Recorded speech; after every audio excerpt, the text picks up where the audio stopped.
Hello, and welcome to another installment on Chess Tactics.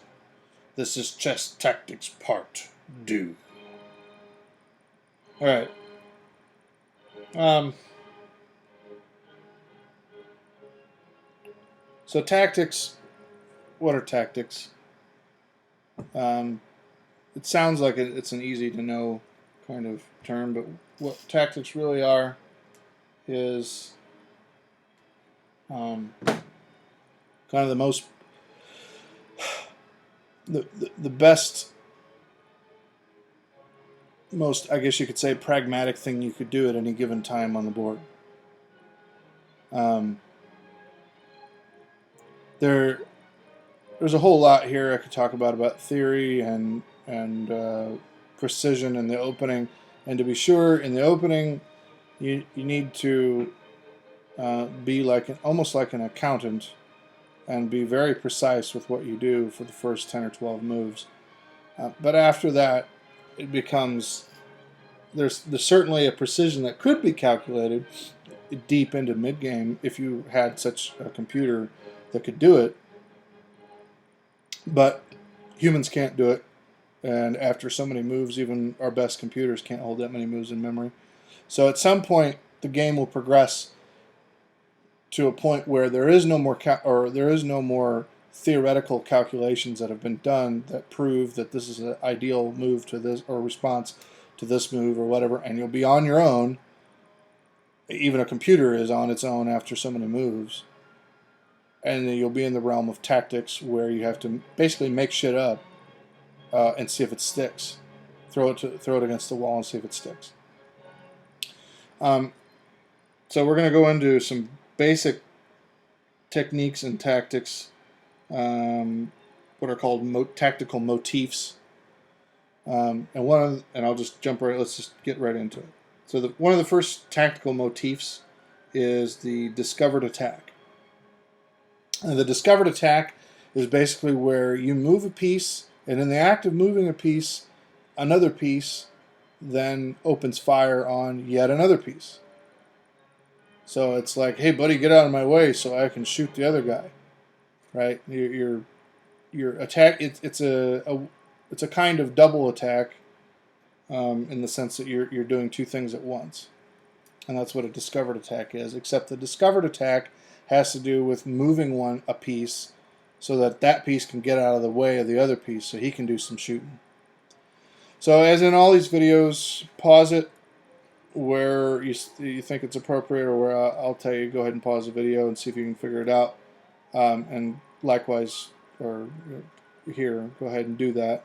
Pause it and see if you can tell me or figure out where the discovered attack is. What piece would move, and then what piece would be attacked in the process of moving.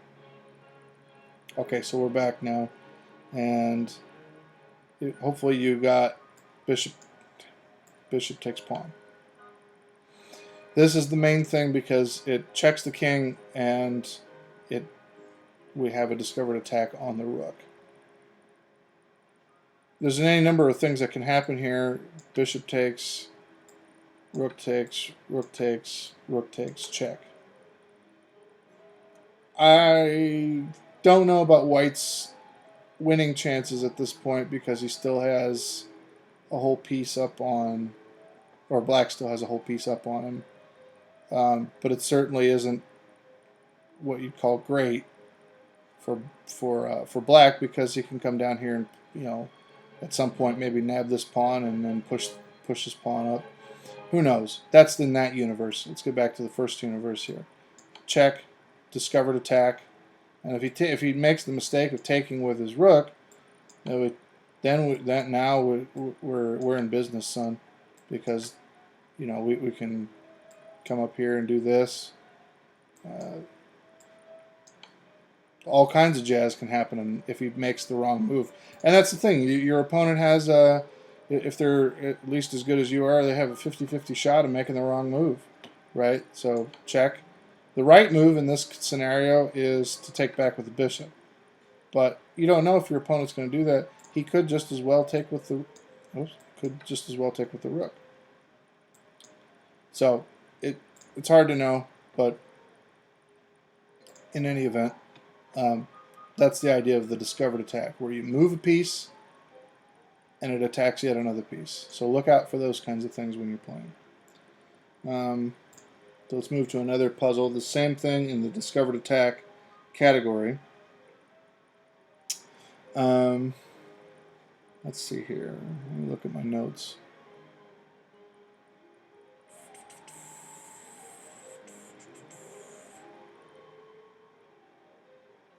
Okay, so what do we want to do here? What kind of discovered attack are we looking at here? Well, here we notice something interesting. Queen. Where's she parked? Right along in here. Wouldn't it be great, and here we go back to the theme about the wish list. Wouldn't it be great if I could attack that queen with this rook? Wouldn't that just be awesome? Wouldn't it be more awesome still if for some reason this bishop were out of the way and I could both attack the rook and the queen at the same time? That's the kind of thing that when you're playing you ought to be thinking about, wouldn't it be nice, if only this shit was out of the way. And if I'm going to move my shit out of the way, shouldn't it come with a shouldn't it cost my opponent something if I'm going to have to move my ass out of the way? Well, indeed it should. So go ahead and pause the video and tell me if you, see if you can spot it, the ideal move here.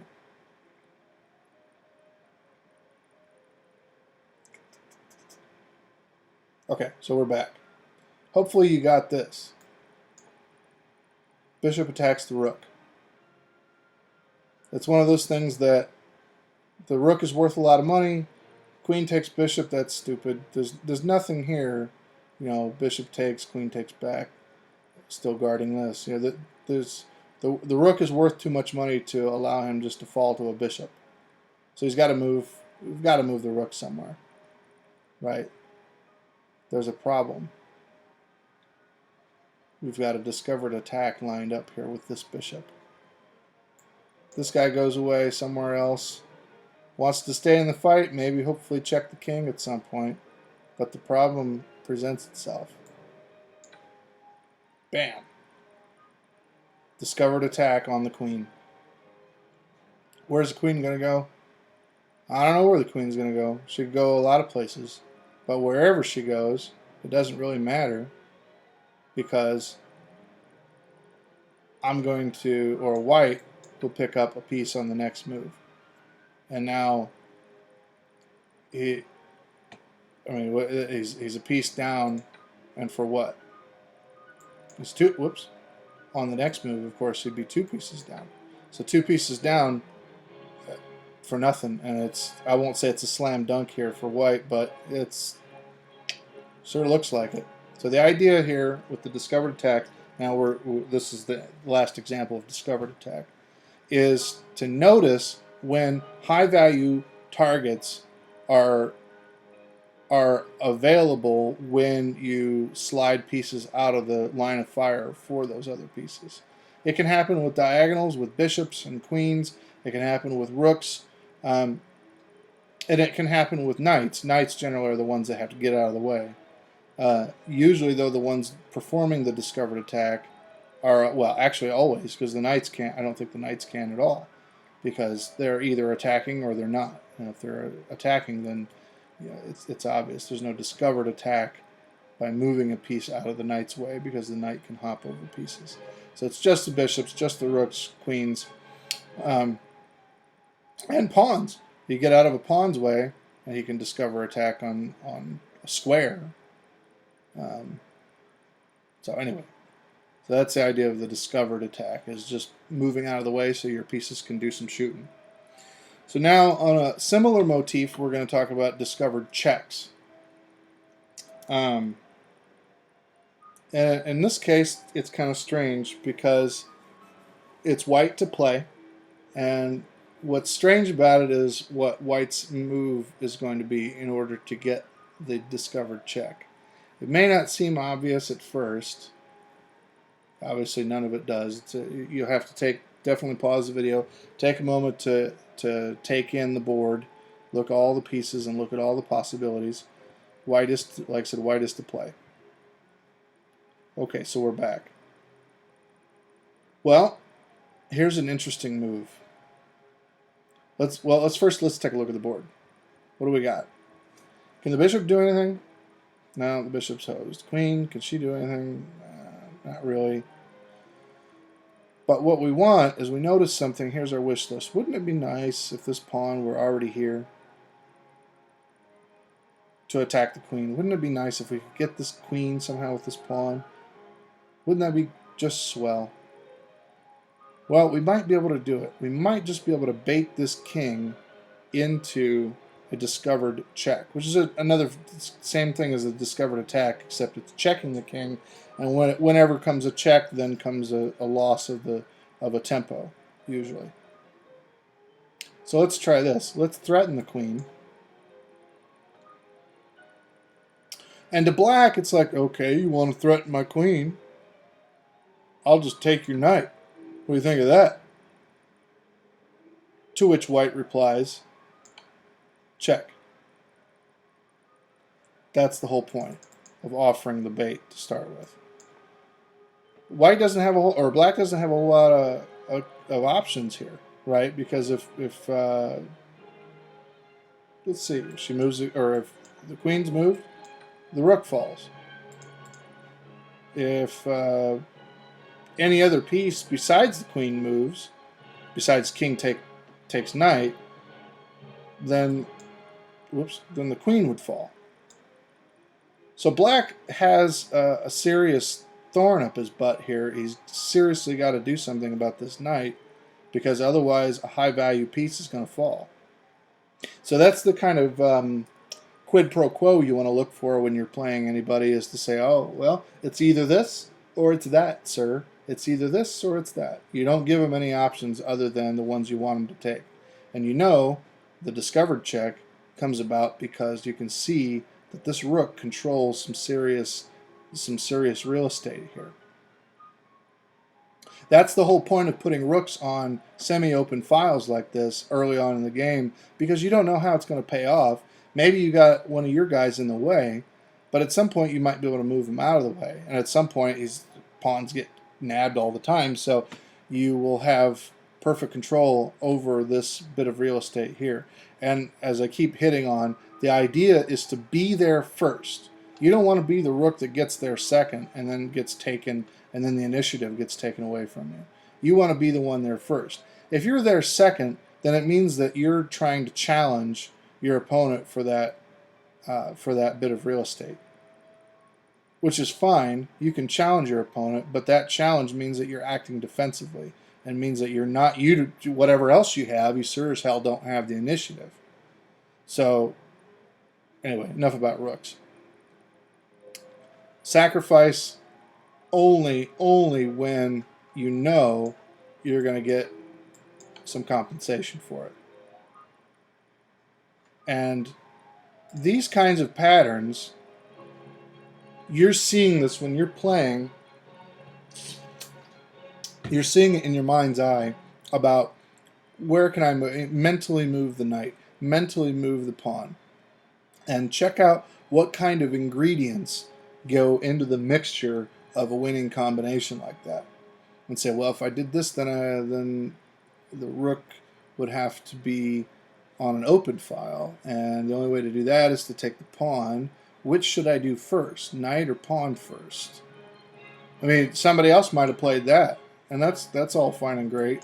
And then we come up here, and and then maybe some stupid shit like that, or whatever. That seems like a progressive attack, but it isn't really.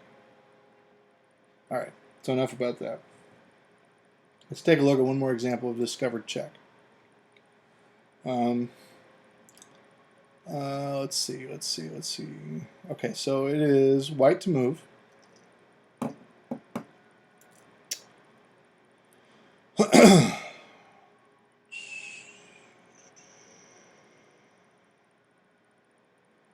me get my shit straight here.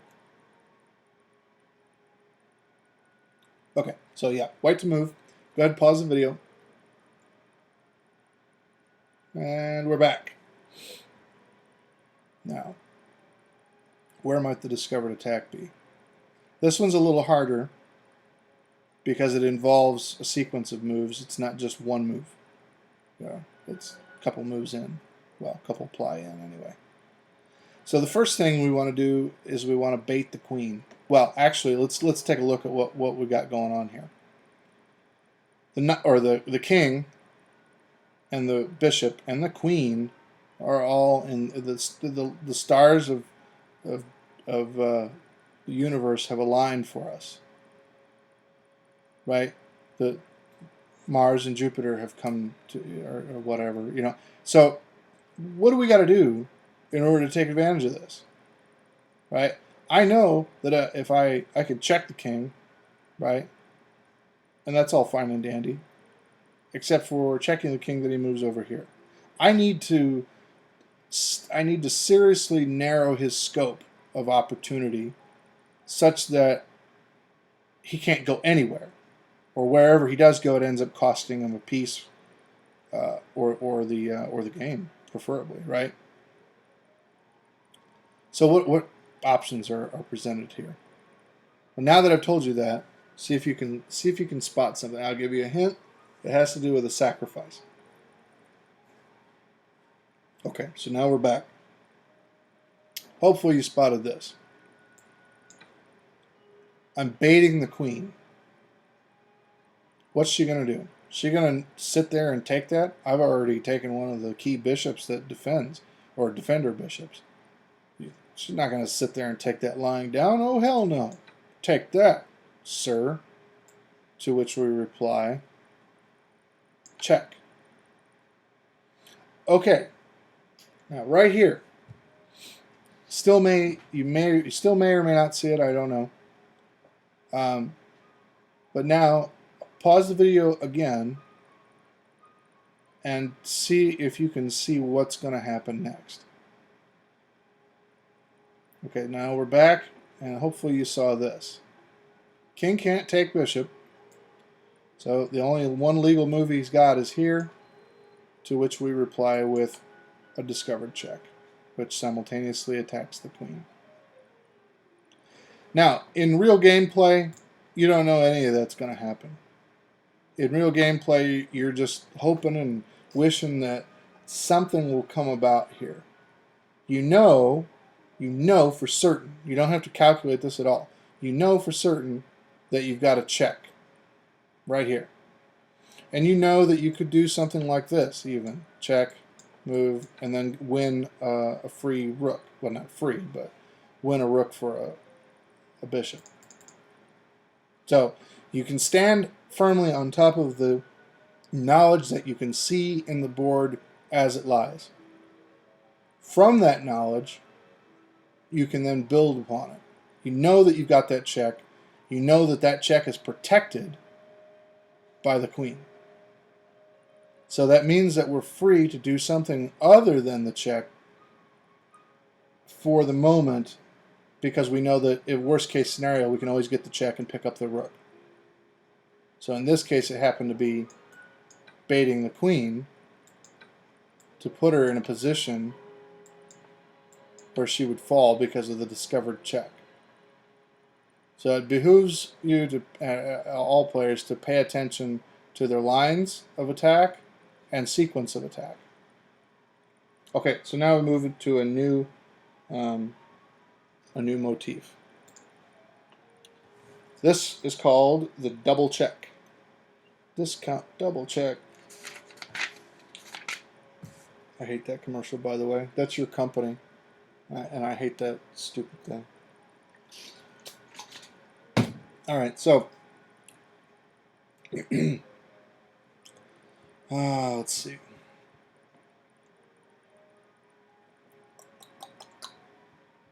All right, so it's black to move,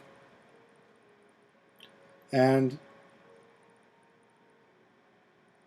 black's got an interesting move here. It involves a sacrifice, but he's able to pick up mate in the process. Now remember, the motif here is the double check, meaning that you get 2 checks for the price of 1, or for the price of 1 move. That's the joy of a double check, is that the king must respond to it in such a way that generally other pieces are not allowed to participate, because one piece generally can't cover 2 lines of attack at once. I mean, it's certainly feasible if you're getting checked along the same, you know, intersection. But in any event, go ahead and pause the video and see if you can see it. Okay, we're back. Alright, so the double check will come in a moment. But the sacrifice is the strange thing, and it takes quite a stomach to be able to do it, unless you know for certain through raw calculation that you know you're going to win. And here it is. Rook takes pawn. Apparently leaving his queen in pre.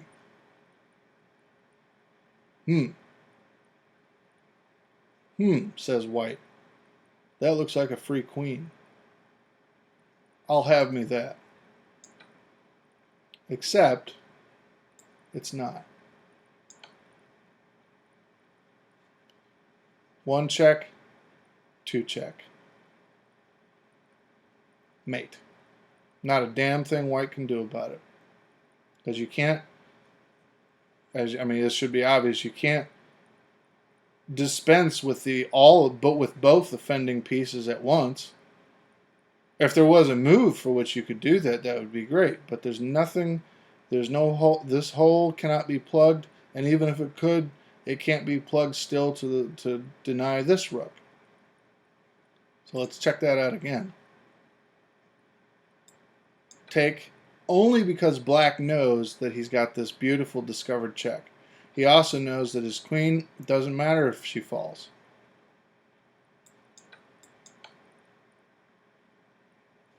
So there's our motif. Black is within range of this pawn, which is also on this diagonal. So be looking for that kind of thing.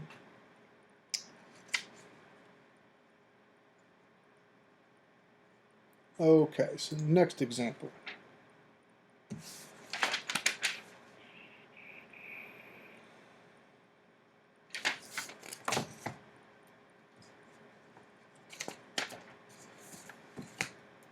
Okay, so this is what's called removing the guard.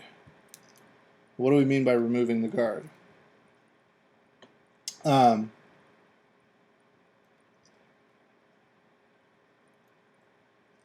Well, removing the guard basically means that you've got a piece that's defending another piece, but that, in order to remove the guard, the guarding piece needs to be kicked out of the way in order so that the other piece will fall. Now, that, I don't know if that verbal explanation makes any sense, but the idea is that one piece guards another, and in order to get at that piece, which is vulnerable, if it's not for its guard, then you have to put the question to the guarding piece and say, "Hey, I could attack you. Do you really want to stay here?" And then the attacking piece will go somewhere else, and then you go in for the kill for the other piece. So let's take a look here. Pause the video if you need to, and well, you ought to, and then look for black. It's black to move, and see what you can see here about removing the guard. What piece is being guarded by what, and what can be kicked out of the way by putting a question to it, so that the other piece will fall. And we're back. Hopefully you got this.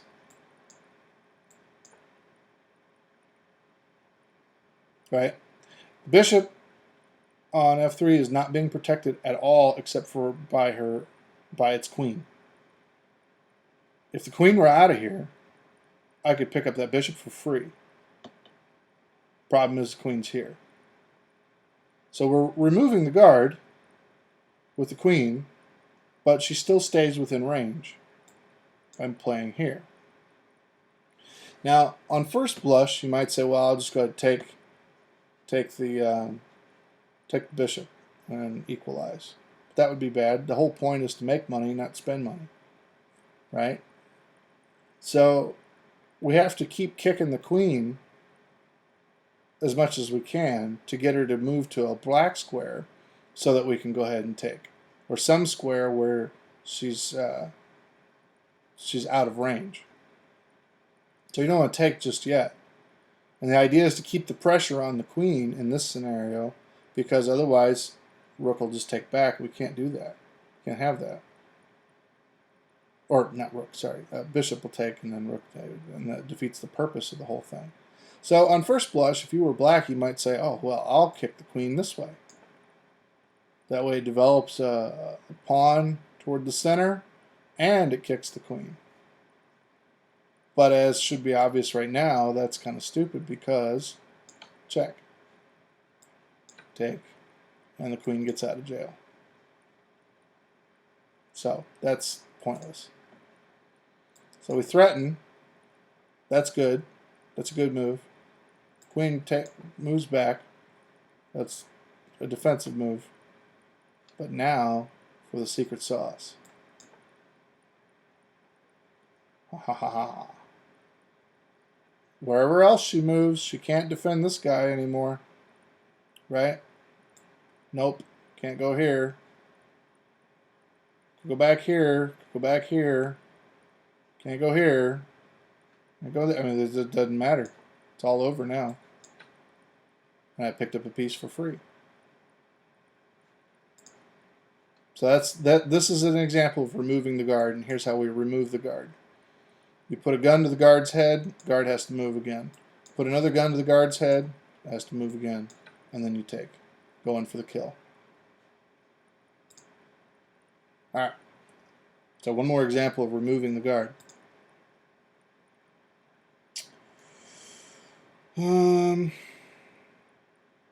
Alright, so let's take a look at the knight here. We notice, well, first of all, it is white to play. Now we can see that the knight has two defenders, right, that need to be taken out. This knight, sorry, the f4 knight. As white, we need to take out this knight, or we would love to, by taking this bishop here and killing it. But this pawn is guarding it. And if the pawn weren't guarding it, then the bishop is guarding it. So whatever are we to do? Right? Well, you might think that we need to do some kind of liquidation here so that we can get in a better position. And you're right, we do need to do some liquidation. But we need to do liquidation that benefits us, not the other way around. Oh, okay, no shit. Okay, well, let's take a look at how it can go wrong and then how it can go right. Here's how it would go wrong. Right? Knight takes bishop to start with.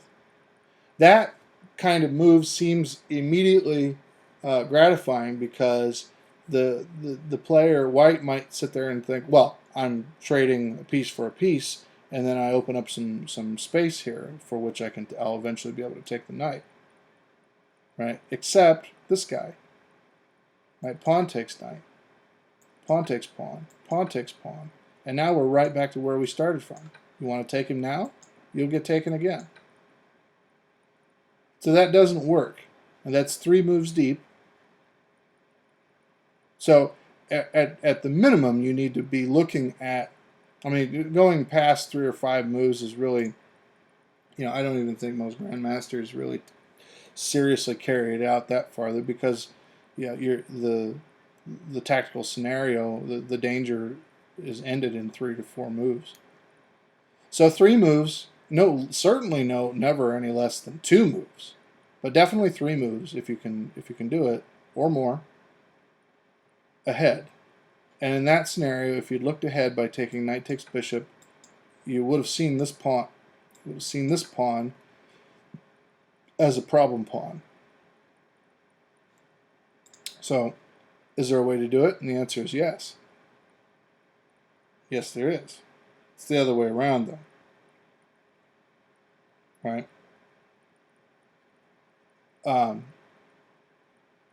First of all, you wouldn't want to do this either. Right? That's stupid.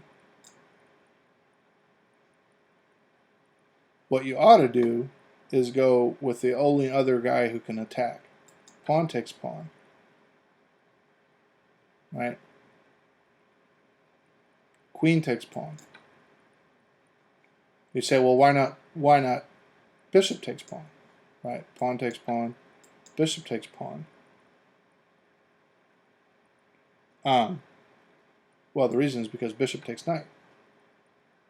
And now we've accomplished our objective. So black wouldn't want to do that. Right? That would defeat the purpose. So if we start with pawn takes pawn, bishop takes pawn, here we are. See? And black doesn't like that. Okay, sorry. So let's get to the point. Pawn takes pawn, queen takes. Now he takes. Right? Now it doesn't matter what he takes back with. He could take back with the pawn. Doesn't matter to me. Haha. Now I've got your queen, or I got your rook. Knight. I got your knight, and I'm putting fire down on your queen. Let's look at that again. Pawn takes. Bishop takes. We already saw that doesn't work. Queen takes. Knight takes. Black cannot abide having that knight up in his shit like that. So he's got to take with either the queen or the pawn. So let's say he takes with queen. And there we go. We've won that exchange. I have an extra piece now. Black does not. Okay.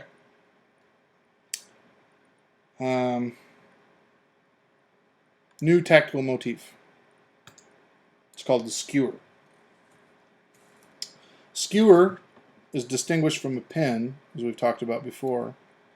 Pins are when the lower ranked piece are in front of the higher ranked piece. And skewers are the other way around, when the higher ranked piece is in front of the lower ranked piece. So where's the skewer here? I'll pause it, see if you can find it. Okay, so we're back. Well, there isn't a skewer on the next move, but there is a skewer on the move after that. So what could be skewered here? Well, the only high-ranking piece is the king, right?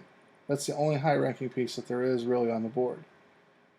You can't skewer this guy because there's nobody in front of him. You can't skewer this guy. I mean, strictly speaking, I suppose the pawn is being skewered, but this is a worthless attack.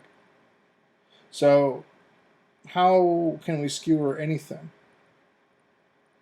And the answer is we have to move the king somewhere where he can be in front of something that's worth our time, worth the picking. And the only way to do that is to check a king. I mean, that's generally how you get him to move, unless he happens to already be there. And we notice something interesting.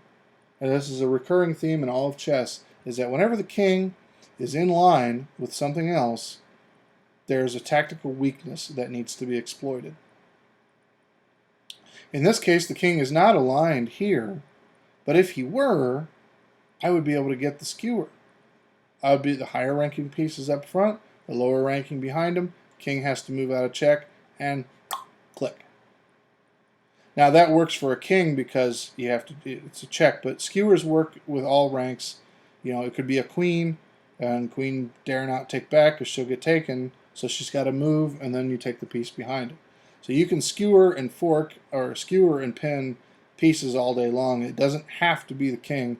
The advantage with the king is that you get a check and that he must move or interpose. which in which case usually costs your opponent a tempo. So how can we do that? Pretty simple, really. Check. It's got to move.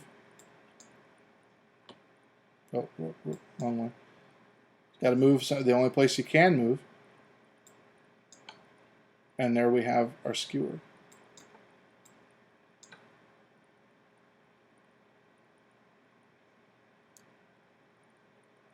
All right, so the next one. This is a good one. I like this one. Take a look at black's position, and you will notice that something dire for black. Black is down material significantly. There's no queen on the board. He's running a lost game here, pretty much. What is black to do? Remember we talked about skewers.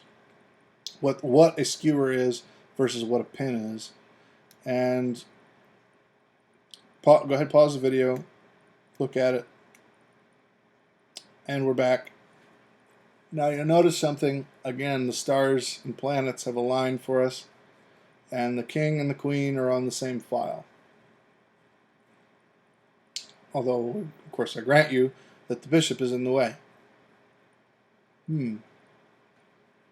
He says. What possible means are there to get rid of that bishop? Well, this bishop takes bishop. That's a bad move, right? Pawn takes, and then we're back to where we started from. He ideally wants to put this rook right here and skewer the queen, pick up the queen, and then have the extra rook, of course, and then hopefully come gunning for a win.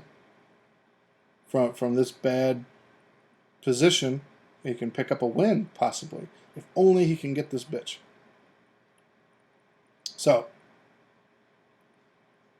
bishop takes bishop is out of order because that defeats the purpose of the skewer. You have a piece in the way. Do you see it? Check. Now he's got to take or face the queen being lost. And there we have it.